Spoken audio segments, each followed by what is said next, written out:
I've used them all for marketing purposes. Now, I mean, I was reading your bio here that you've performed at the Magic Castle in Hollywood. Yeah, yeah. You've done Comedy Central, Laugh Factory, Pachanga. You know, you've been doing it for a while now, right? Full time now for about 4 years, 3-4 years now. What'd you do before it was full time? I mean, I know you were doing part time, but what was your gig before that?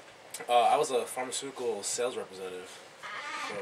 That's funny. Can I say the company on air? Does it matter? Sure. Oh, GlaxoSmithKline. See, you know what's funny is Mike and I, the industry that we used to be in before, we were reps for, how I'm assuming you have a pretty healthy degree. Yeah. They required you to have a degree just to go Well, there was a job fair Mike and I went to about 10 years ago. We were doing some work and we were helping this one company. And the room where the pharmaceutical reps were going into said, if you do not have a certain degree, don't even bother getting in line. Yeah, yeah. So that's kind of a big leap for you to go from, you know, all that college to GlaxoSmithKline to, you know. 6 figures to no figures. I was going to say, because the pharmaceutical reps, they make some good money. Right? Oh, yeah, they do. It's Company kind of car, like total opposites cars, though, the field gas as well. card. Like, kind of like our last guest. You know, they're in technical and then they're out being comedians at night. Well, that's why I asked, Yeah. because normally, you know, you hear about certain guys making a leap where they were, you know, they flip burgers and in their mind, you know, the whole Dane Cook type thing where they couldn't relax and the ADD set in, so they want to be a comedian. But you take, you know, you're looking at a new breed of comedians or some of the guys that are making the transition who are smarter, you know, more educated than ever, and they have certain philosophies that they just, what was it? Did you get tired of the day-to-day humdrum and you just had the inner desire to go out there and make people laugh? Or? Yeah, well, you know, I was always, like you were saying, like I was doing it at night just to get through the day, because I was in an area where my sales territory was just in the middle of nowhere and there was nothing to do, so I had to do something to keep myself sane out there. So that's what I was doing at night. I was up in Chico, like 2 hours north of Sac. Well, you pissed somebody off, didn't you? It's in the middle of nowhere. And, did you perform at the state pen up there?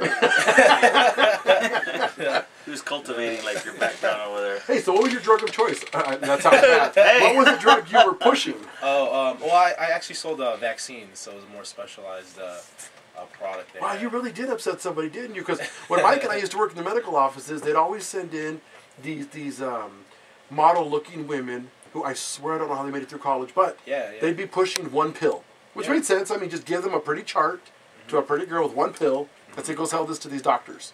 So that's why I was curious what, you know, yours was. And a lot of them did that. A lot of them, you know, you go to these national conventions and you know, to learn about the latest product we're pushing, and like, yeah, there was hotels full of them. It was fun. Nice. You did it for a while? I did it for a while. I did it about for a year or so, and then just started to, you know, this was always something I wanted to do in the back of my head, along with magic. You know, so I've been doing it since I was a kid, so it was just that one leap that I did. I just got the entertainment bug, like for sure, like it just bit me back in '06, and then it was always just kind of in the back of my head. I wanted to, you know, do this full time eventually. So did the magic come first or yeah, the comedy? Magic came first. Because you got to be pretty good to be at the Magic Castle. Yeah. You don't just let anybody. No, you have to be pretty proficient, and you have to audition like a 5-minute act. But I was fortunate enough to get in as a junior through the junior program.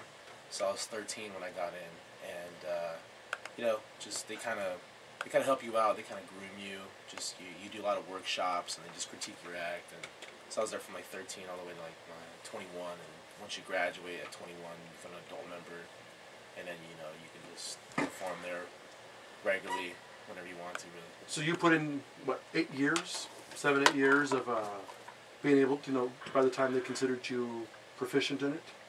Oh, well, no, they well, when I was 13, that's when they really kind of considered me. I was good enough to be there, and then you just kind of grow and build your act and your character, your style, and your persona. Well, I guess the reason I ask is, you know, you don't look, you know, you look like you're in your mid-20s. Yeah. A lot of people automatically assume you must have got lucky, you knew somebody. People don't realize how much time goes into a craft, and that's why I was kind of surprised that you said you started when you were 13. To pills, man. Opened a lot of doors. Hey, you know what? If the pills got in, that's fine. But that's why I asked the question, because people automatically assume he must have got a break. He knew somebody. He's in the business. A lot of people, and you know, it's common nature. People don't want to believe that you paid your dues. You came up through the ranks.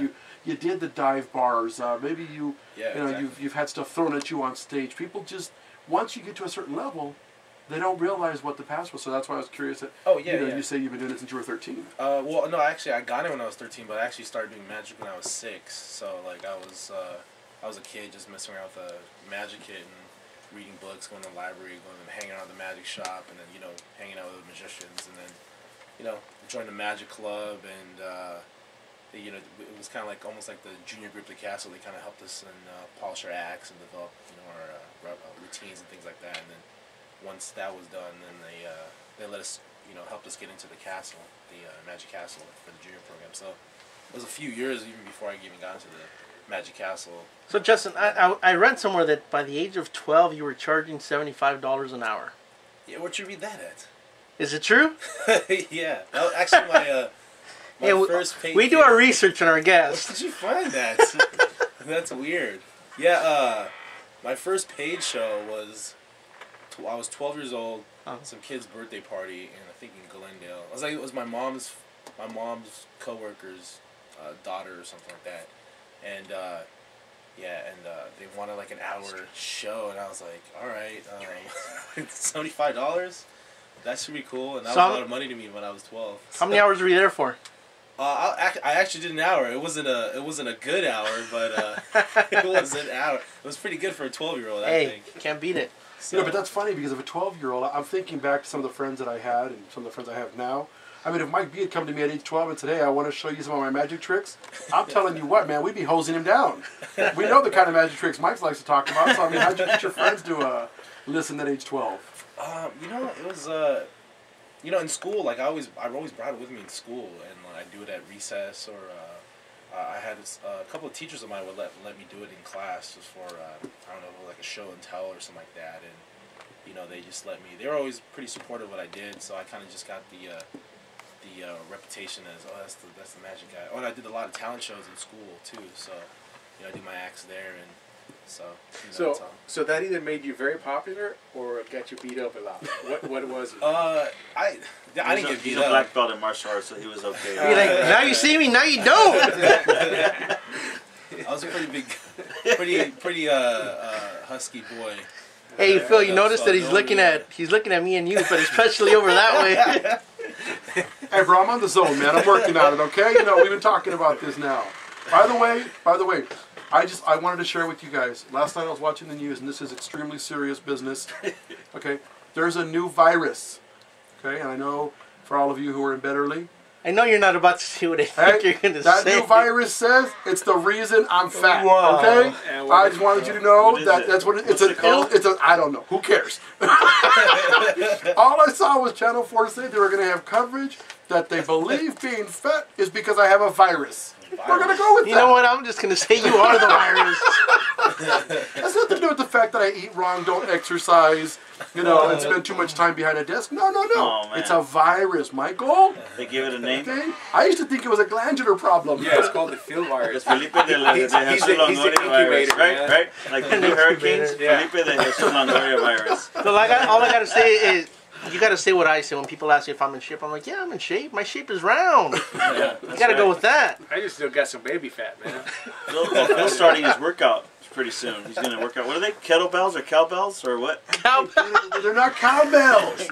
Okay, I realize I'm as big as a cow. Or the kettle. Yeah, exactly. Yeah, he's going to start working out with kettlebells. You know what? I'm only going to talk to the educated man at the edge of the table, okay? Because the other three of you are starting to trouble me, man. Okay. Well, you know what? In theory, if you got a virus, maybe our man here can help you out with a vaccine. Man. He still has the hookups, man. Now, is the Magic Castle your home now? Or you perform there on a regular basis, once a week, or? You know what?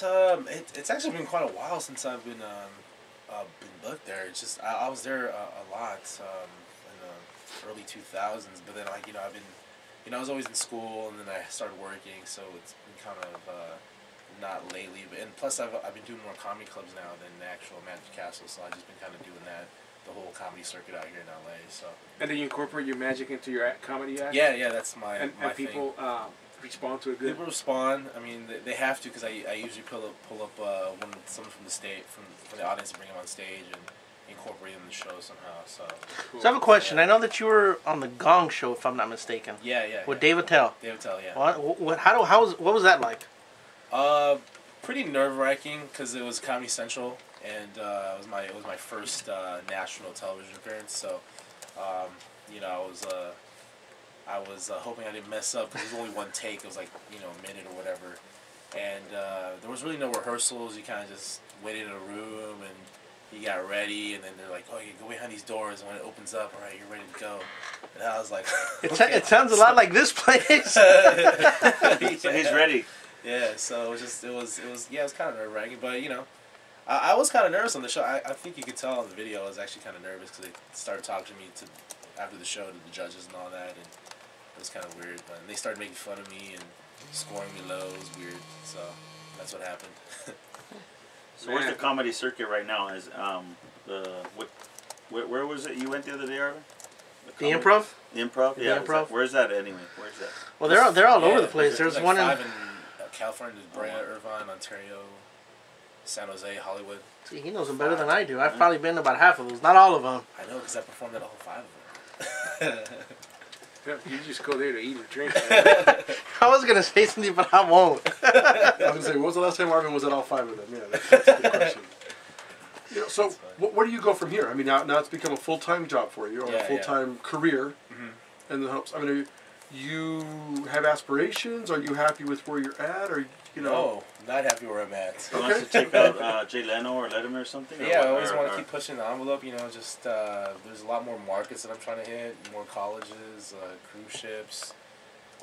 Just trying to build a following, you know, and do some weeks, my own weeks at the Improv or any comedy club, and just hit the road and just work wherever I can, you know, and get paid to do it.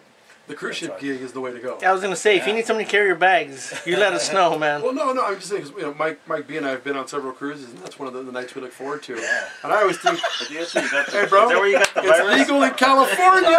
All right, it's legal. Come on now. You know, now I'm trying to understand why all these responses come through to the Facebook. Hey, I'm just saying, okay, it's legal in California. I'm a little bothered that McCain wouldn't repeal it. Anyway, what I'm saying about the cruises is these guys got it made. They work what, 2 days a week? Yeah, something like And the other 5 or 7. I mean, they work 2 hours a week, I should say. They're only on 2 or 3 times. yeah, they do a couple shows like a. Wow, and you're making fun of me. What was it, spring?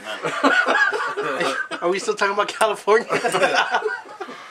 Yeah, But yeah, that's a good gig on those cruise ships. yeah, it's competitive and but it's really good. It pays well. You do like, I think like a welcome show and a farewell show, like 2 shows, and some adult shows and some family shows, and you're really not working a whole lot. You do a couple shows and then you're there for a week, and free food, free room, all you can eat all the time. You just gotta pay for your drinks. So yeah, so it's like you're an actual guest on board, but then you're just performing for your lodging basically. You know, what's funny is that there was a period there when Mike B wanted to try to do that until he found he had to pay for his drinks. When we did the math, he realized that not only was he working for free, the amount that he was going to owe them when he got off the ship was off the chart. So he wasn't able to take the